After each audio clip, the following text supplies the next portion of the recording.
All right, folks, this is bigger than XRP. We've been saying this is about saving our country. And now we have one of our generals on the legal battlefield who is stepping up to take Elizabeth Warren head on. That's right, folks. Let's get right on into it. This is breaking news as of today. Official confirmation from Deaton and the campaign that we can now call it, right?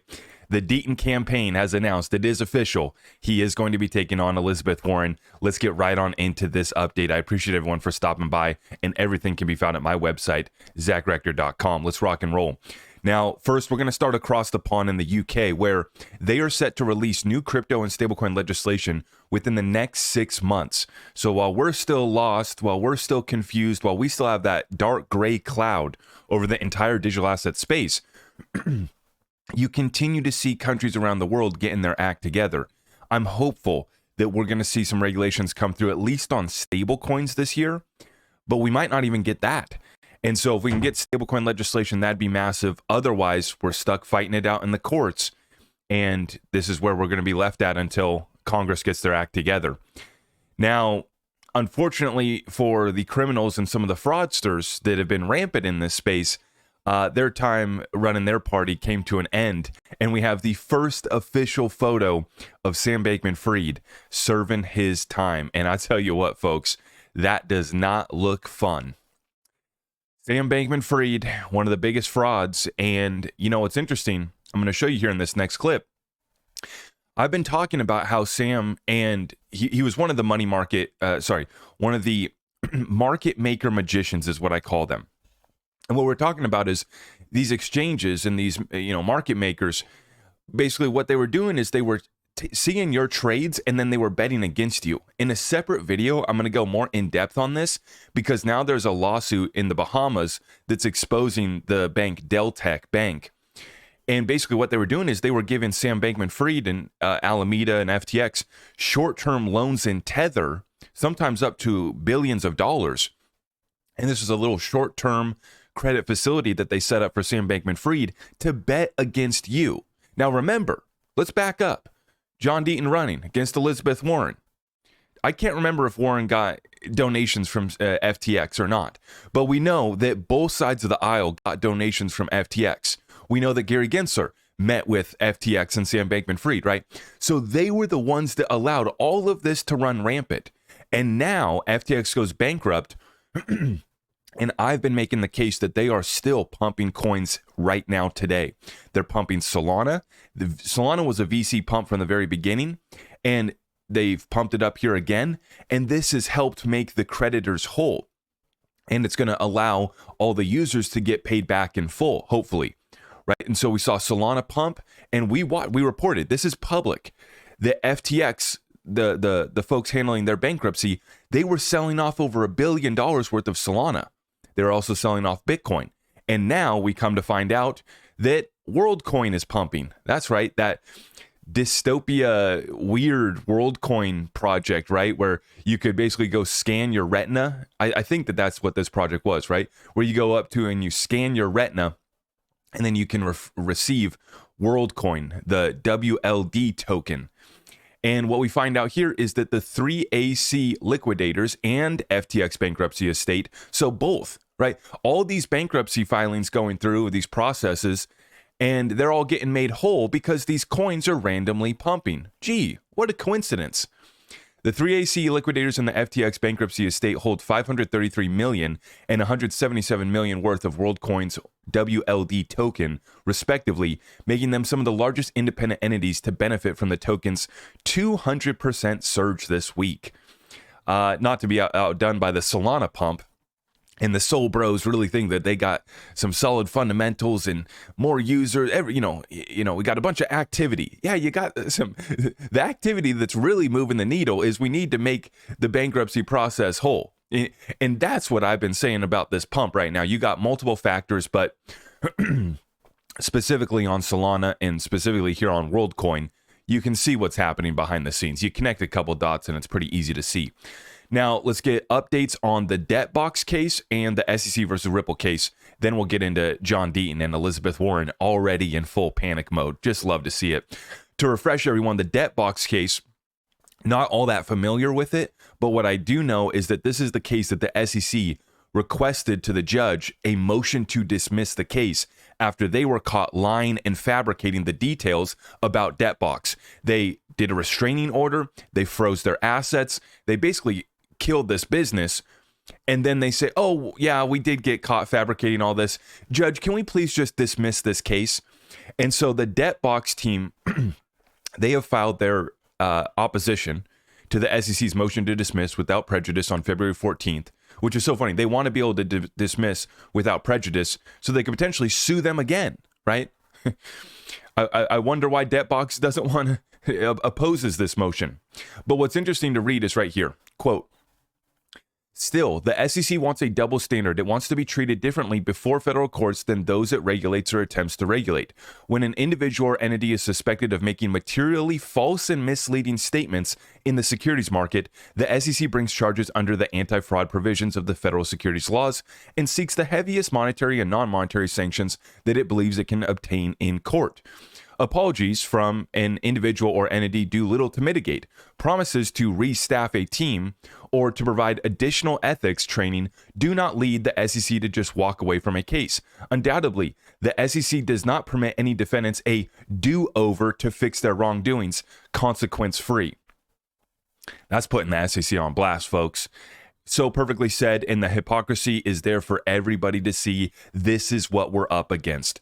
Now, SEC versus Ripple case from Ashley Prosper. To clear up some misconceptions tomorrow, she posted this yesterday, so we're looking at today, when I'm recording this video and when everyone's going to watch this video. February 20th is the extended deadline in the Ripple versus SEC case for remedies-related discovery. We will not see anything that Ripple has handed over until the SEC files its brief on March 13th, and don't expect much on that front. And we're talking about the financial statements from 2022, 2023. We're talking about all the post-complaint ODL sales to institutions. All of that got handed over to the SEC. And when it does get released on March 13th, we get to see the SEC's brief. Most of that will probably be redacted if we ever get to see it at all.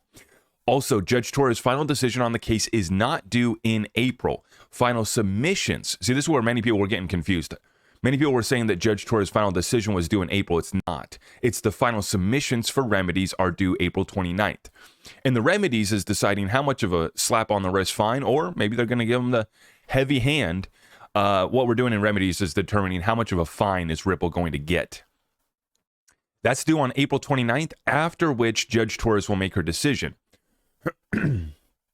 Ashley says, I'm thinking July, August for that, but she could take until next year if she wants to. The only way this case ends by April is with a settlement. I hope that helps. Now, I posted an update on this last night, and I saw a lot of people commenting, oh, thanks, you just helped me make my decision to sell my XRP and go chase memes or whatever they're going to do. That's fine. I'm not here to tell you what to do. I'm here to provide you the information. And if based off of the lawsuit not coming to an end until maybe June, July, I think that it's going to come sooner. It's very straightforward what needs to be decided on.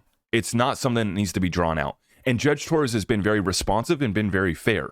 So I believe that we might even see a ruling from Judge Torres sooner than what Ashley Prosper put right here. I think we may be looking at May or June. But still, if you can't wait that long, whatever. You know, I'm not here to be anybody's financial advisor. And all I'm going to say is that the fundamentals for me haven't changed at all. In fact, the fundamentals only continue to get better. So if someone wants to sell off their XRP and go trade memes for a few months, good luck, God bless. And I hope that you don't get left watching the train already leaving the station, because I don't expect that the XRP, action is going to wait for this case to be done. As you've already started to see, XRP is moving with the rest of the market. As David even highlighted himself, the factors that impact XRP's price mostly have nothing to do with the XRP ecosystem. Good news for XRP, nothing. Ripple has a new partnership, price dumps, right? What moves XRP's price? The broader market in crypto, which is, Bitcoin right now is kind of a leading indicator of the equities markets, and it moves the fastest. So it's all correlated with that more so than good developments in the XRP ecosystem. And so this is the deal, folks. We're close. It's been 3 years. A lot of people already sold out. And now you're saying, oh, I can't make it a few more months. Good luck. God bless. I'm not here to tell you what to do. I'm just here to say, I'm here to ask the question, have the fundamentals changed? No. No. Well, they have, actually. They've gotten better, right? With all the additional utilities coming to the XRP ledger, with the fact that Ripple's about to have full clarity, we understand what's about to happen here. Either they get a little fine or they get a little bit bigger fine. And then they go about their business. They can sell XRP to institutions and it won't be an investment contract. They'll be able to flip the switch here in the United States. They're going to start getting this thing rolling at a whole new level. So, hey, you want to go trade memes? You got gains to go have somewhere else? God bless you. I hope you go make the money. I just hope that you're able to make it back in before XRP does what we know it's going to do. Now, we got it. I had made, and we had the thumbnail put together for this video, Elizabeth Warren responds to John Deaton, but then I was, waiting to drop this video today. And then here we have this morning, John Deaton announces that he is in fact running against Elizabeth Warren. It has been confirmed. But even before he made the official announcement, Camp Warren has already been in full panic mode. Folks, check this out from Eleanor Terrett. Senator Warren is rallying her donor base in anticipation of a challenge to her Massachusetts Senate seat from a pro-crypto candidate. In an email sent to me by a source who received it, Warren directly addresses the Boston Globe report speculating that John Deaton will run against her in this year's election. Deaton has not yet announced whether he intends to run. Warren says she's not worried, but her tone tells a different story, as she stresses that the crypto lobby has put a target on her back for trying to get the industry to comply with regulations and protect consumers from scams. Yeah. And I don't even need to say anymore. You guys already know the deal. Up against good guy Gary Gensler. Elizabeth, I got a plan for that Warren. Yeah, she has a plan for it, all right. It's to absolutely stranglehold American capitalism and the use of distributed ledger technology in this country so that her bankster buddies can continue to own this financial market. The decentralization of the financial services industry and the financial markets is exactly what her donors can't allow to happen. Now, she's going to try to rally up her base based off of what? I'm protecting you guys against the bad actors. Meanwhile, her and the gang are receiving donations from one of the biggest frauds that we've ever seen in the financial space, FTX. Now, this was absolutely epic. John Deaton drops it this morning. First, it was schoolyard bullies, then it was greedy corporations and the SEC, and now I am taking on the Washington elites. This little video right here, 2-minute, 40-second video, I'm going to play here in 1 second, and you guys can watch this. This is truly epic. But what we have right here is the website for John Deaton for Senate. I'm going to put the link for this website down below. You guys can check it out, but I'm just going to say my piece right now, and then I'm going to let the video roll out on Deaton's clip. I've been saying this fight is so much bigger than XRP. It's even bigger than crypto. It's about saving our country, restoring the gold standard of capital markets in this country. We had the best opportunity. People would swim, do whatever they could to get here. There still are doing whatever they can to get here to this country because of the opportunity that we had. That's done for. And in the Elizabeth Warren world, we own nothing, we be happy. We get little CBDCs like good little slaves. As long as we're good little citizens, we get our UBI check, and we all just be peasants and live a life of no meaning and no values, and we live happily ever after as Gary Gensler and Elizabeth Warren protect us and make us feel safe and warm and fuzzy inside. The campaign slogan right here is what I love so much about John Deaton, the Bulldog. No fear, never give up. And this embodies everything that the XRP community's been through, but broadening out, this expands out to everything that the good Americans of this country, the good men and women who stand for making this country a land of opportunity, individual liberty, and the pursuit of happiness. This is what it's about right here, folks. I'm going to play this clip. This is the campaign opening trailer, opening video from the Deaton campaign. God bless him. The link for his website will be down below. You guys check out this one. This one gave me chills.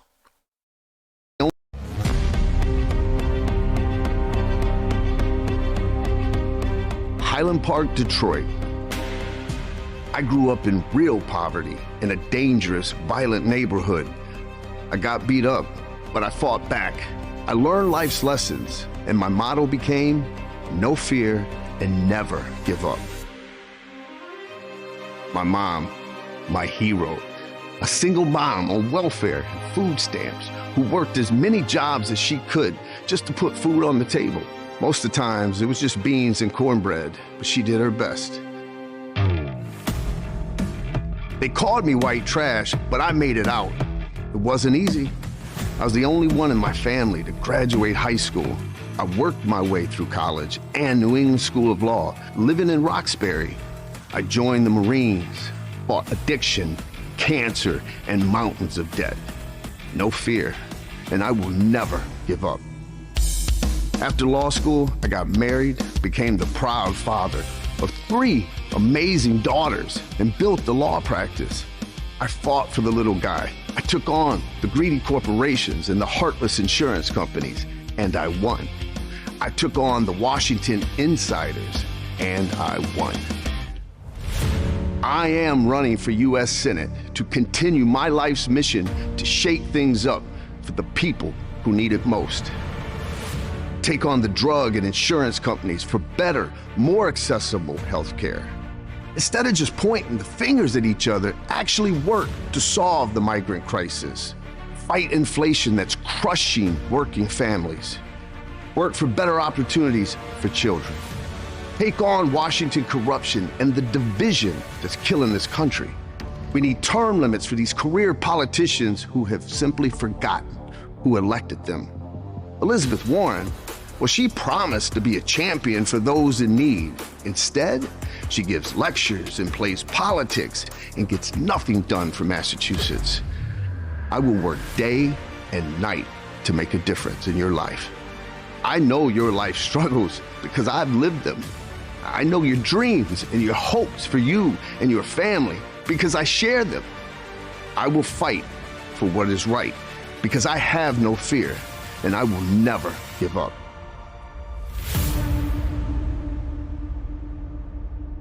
How about that, folks? God bless him. Mr. John Deaton, we stood behind you on the legal battlefield against the SEC in this XRP SEC versus Ripple lawsuit. Now we stand behind you in the fight to save this country. God bless you, brother. And I'm so excited, to think now that we're going to be unleashing XRP in this documentary, right? In the full story with Mr. John Deaton. This is about to go viral, folks. And I am going to tell you right now, I'm predicting that John Deaton will, in fact, dethrone Elizabeth Warren, and he's going to be part of restoring this country to the greatness and the opportunity that we once had. God bless him. Appreciate everyone for stopping by. See you in the next one. God bless. I am your host, Zach Rector. I really appreciate all of the love and support. If you want to support the channel, just remember that you can start by smashing that thumbs up for me, sharing this content far and wide, and everything else is at my website.